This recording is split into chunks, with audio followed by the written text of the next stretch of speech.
नमस्ते। नमस्ते।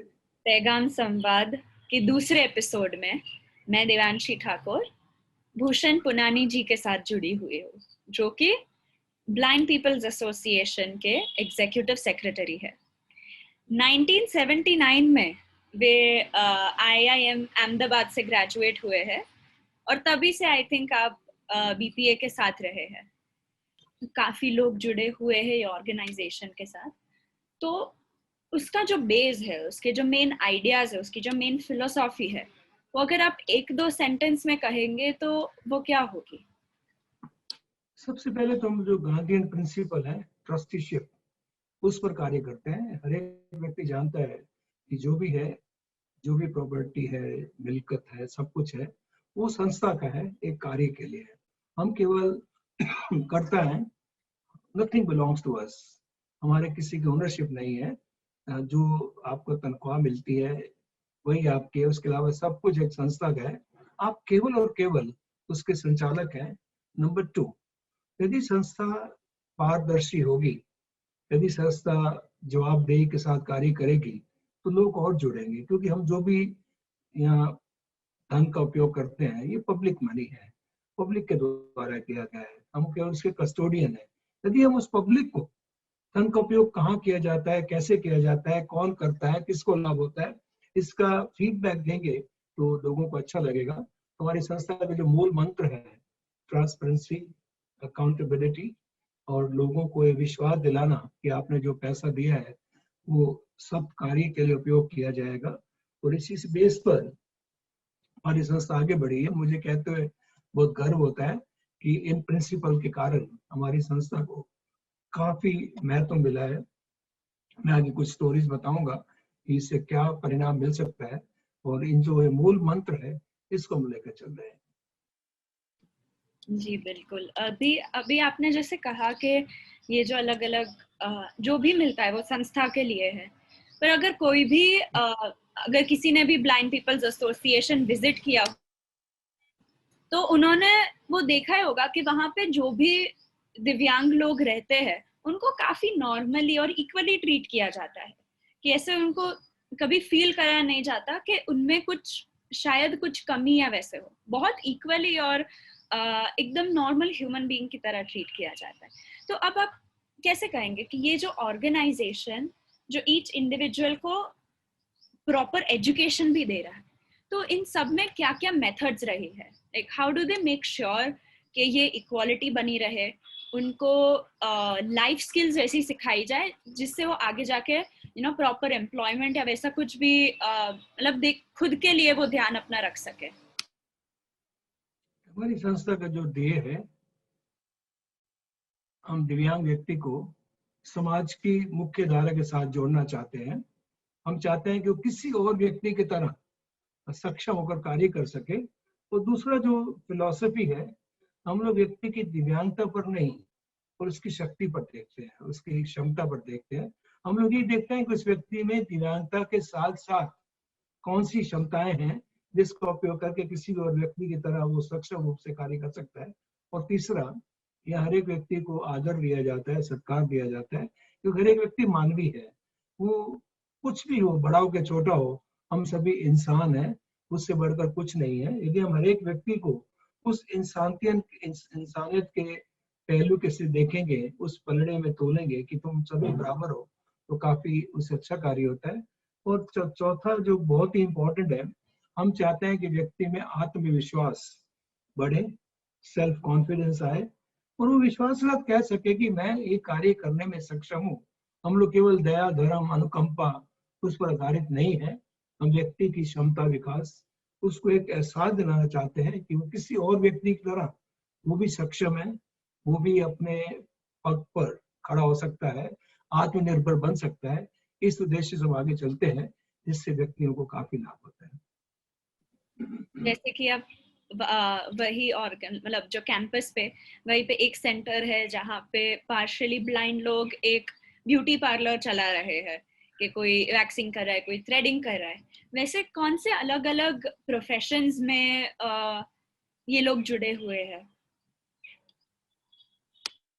सबसे जो हमारे कामयाब जहाँ हमें सफलता बहुत ज्यादा मिली है वो है फिजियोथेरापी। हम एक पूरे देश में केवल 2 संस्थाएं ऐसी हैं कि जो नेत्रहीन को फिजियोथेरापी की ट्रेनिंग देते हैं, डिप्लोमा इन फिजियोथेरापी कराती है। उसमें 500 व्यक्ति ये कोर्स कर आज समाज के लिए रोल मॉडल बने हुए हैं। उसके साथ दूसरा कार्य जो बहुत ही अहम हुआ है, जैपनीज मैनुअल मेडिकल थेरापी, जेएमएमटी बोलते हैं। तो जो जैपनीज टेक्निक है किसी को रिलैक्सेशन थेरापी के लिए, उसका हम लोग 2 साल का कोर्स चलाते हैं स्कूबा यूनिवर्सिटी जापान के तहत। वो बहुत ही कामयाब हुआ है। और तीसरा जो हमारी बहनों के लिए, खासकर जो दिव्यांग बहनें हैं, उसमें खासकर बधिर जो हैं, उनके लिए beauty parlour, hair and care काफी सफल हुआ है। इसमें स्वयं रोजगार बहुत आसानी से मिलता है। और अभी जो बिल्कुल जो हमारा टारगेट पे कार्य चल रहा है जो बहुत अच्छा है, वो है कंप्यूटर ट्रेनिंग, कि हर एक व्यक्ति को कंप्यूटर आना चाहिए। और हमारे जो नेत्रहीन बंधु हैं उनको हम लोग कंप्यूटर का, प्रोग्रामिंग का, बेसिक ऑपरेशन का ट्रेनिंग देते हैं। उससे जॉब प्रोफाइल काफी बढ़ जाता है। और चौथा जो अहम है, जिसको लेकर हम आगे, जो लोग पढ़े लिखे नहीं हैं, गांव में रहते हैं, उनके लिए हम लोग ग्रामीण विस्तार के जो ट्रेड्स है, वोकेशंस है, उसमें हम ट्रेनिंग देते हैं। मानो कि कोई व्यक्ति एक किसान फैमिली में से तो खेती कर सकता है। यदि वो मछली पकड़ने वाली फैमिली से है तो मछली पकड़ सकता है, उसको केवल उसकी टेक्निक को बदलना पड़ेगा। तो हम लोग जो समाज के अपने कार्य हैं उसमें हम लोग नेत्र विकलांग को जोड़ते हैं।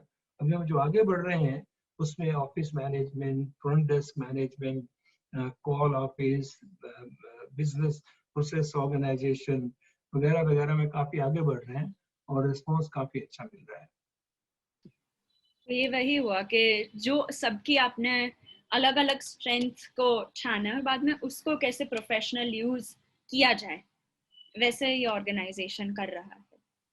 तो अभी यही जो अलग अलग प्रोफेशंस है, तो जैसे कि प्रोफेशंस हो या फिर डेली जो ह्यूमन इंटरेक्शन हो, इन सब में वहाँ के लोगों को कैसी अलग अलग चैलेंजेस वो फेस करते हैं? सबसे पहली प्रॉब्लम तो उनके प्रति जो एटीट्यूड है, जो समझ है, वो बहुत ही नकारात्मक है। लोग यही मानते हैं कि कोई दिव्यांग हो, नेत्रहीन हो, वो कार्य करने में सक्षम नहीं है, उसको दूसरों पर आधारित रहना पड़ेगा। जो सबसे बड़ा जो बैरियर है, जो सबसे बड़ा अवरोध है, वो है लोगों की समझ, लोगों की सोच। उसको बदलना बहुत ही कठिन है, लेकिन धीरे धीरे मुझे कहते बहुत प्रसन्नता हो रही है कि इन लोगों की कामयाबी के साथ अब लोगों ने उनको स्वीकार करना शुरू किया है, उनके साथ आगे बढ़ना शुरू किया है। दूसरी जो सबसे बड़ी प्रॉब्लम आती है कि हमारे काफी जो ग्रामीण विस्तार के दिव्यांग या नेत्रहीन हैं, वो पढ़ नहीं सके हैं, उनको शिक्षा का अवसर नहीं मिला है। उनको कैसे समाज की मुख्य धारा में जोड़ा जाए, सबसे बड़ी चैलेंज आती है। और तीसरा, हम लोग बातें तो बहुत करते हैं, लेकिन जब नौकरी का सवाल आता है, जॉब लेने का सवाल आता है, तो एक बहुत बड़ा स्टम्बलिंग ब्लॉक आ जाता है। लोग ये मानते हैं कि किसी दिव्यांग को लेंगे, नेत्रहीन को लेंगे तो उसको चोट लग जाएगी, कुछ खतरा हो जाएगा, उसके लिए प्रॉब्लम हो जाएगी, और इसको लेकर नौकरी पाना बहुत मुश्किल है। और सबसे बड़ी बात, आज भी लोग दिव्यांग को, नेत्रहीन को दया धर्म, एक अनुकंपा, एक चैरिटी के रूप में देखते हैं। जब तक हम उस माहौल से बाहर नहीं आएंगे, जब तक हम उनको इक्वालिटी, समानता, समता, सामाजिक न्याय के दर्जे तक नहीं लेके आएंगे, तब तक ये सब करना मुश्किल है। और चौथा जो बहुत ही अहम है, आप देखती होगी हर जगह पर कि जितनी बिल्डिंग्स हैं, जितने भवन हैं, वो सुगम्य नहीं है। वहाँ पर दिव्यांग लोग नहीं जा सकते हैं। पोस्ट ऑफिस है लेकिन वहाँ पर सीढ़ियाँ हैं, तो व्हील चेयर वाला व्यक्ति नहीं जा सकता है। कोई और दूसरी जगह है तो वहाँ पर साइनेज नहीं है, तो डेफ व्यक्ति को मालूम नहीं पड़ता कहाँ जाने का है।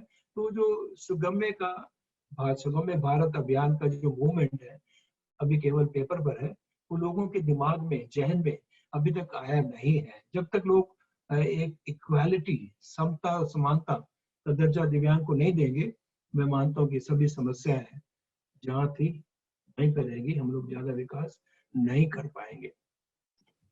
जैसे आप कह रहे कि एज अ सोसाइटी में भी हम कह रहे हैं हम प्रोग्रेस हुए, बट वो माइंडसेट चेंज है, पर्सपेक्टिव चेंज अभी आना स्टिल बाकी है।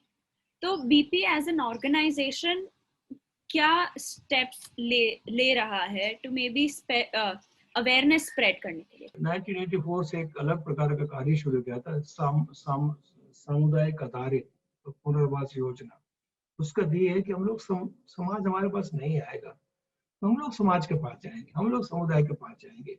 हम लोग वहां जाकर समुदाय के अंदर समुदाय के उपयोग से दिव्यांगजन को तालीम देंगे, शिक्षा देंगे, उनके लिए लोग जागृति लाएंगे, उनके लिए क्या योजना है उसकी जानकारी देंगे। आपको जान के बहुत खुशी होगी, लगभग 5 लाख लोगों तक हम लोग इस कार्यक्रम में पहुंच सके हैं। और जब वो व्यक्ति देखता है, अरे ये तो नेत्र व्यक्ति चल सकता है, ये तो डेफ व्यक्ति कम्युनिकेट कर सकता है, ये ब्लाइंड होने के बावजूद ब्रेन से पढ़ सकता है, अथवा मानसिक रोग है उसके बावजूद ये दुकान चला सकता है। तो जब तक हम लोग सीइंग इज बिलीविंग, जब तक ये डिमॉन्स्ट्रेशन प्रदर्शन नहीं करेंगे, जब तक समाज के अंदर जाकर समाज के लोगों को ये नहीं बताएंगे कि लोग क्या कर सकते हैं, खाली बातें करने से कुछ नहीं होगा। तो लेकिन दूसरा जो हम लोग बहुत बड़ा स्टेप लेते हैं, हम लोग मीडिया का कवरेज काफी करते हैं, उसमें हम लोग संस्था को प्रोजेक्ट नहीं करते हैं, हम लोग व्यक्ति के संघर्ष को प्रोजेक्ट करते हैं, उसकी अचीवमेंट को प्रोजेक्ट करते हैं। मान लो तुम्हारे वहाँ एक लड़की है श्रुति, जो डेफ ब्लाइंड है, डेफ ब्लाइंड होने के बावजूद वो फिजियोथेरेपिस्ट बनी है, वो दुनिया की पहली डेफ ब्लाइंड फिजियोथेरेपिस्ट है कि जो प्रैक्टिस कर रही है। तो हम उसकी स्टोरी को वर्ल्ड स्टेज पर, यूएनओ के लेवल पर, नेशनल मीडिया में काफी बार उसको पुश करते हैं, और इससे लोगों को एक विचारधारा बदले कि यदि डेफ ब्लाइंड व्यक्ति हेलन केलर की तरह एक फिजियोथेरेपिस्ट बन सकता है तो हर एक व्यक्ति को आगे बढ़ने का अवसर मिलेगा। तीसरा और जो बहुत है, हम लोग पेरेंट्स को इन्वॉल्व करते हैं हमारे कार्यक्रम में।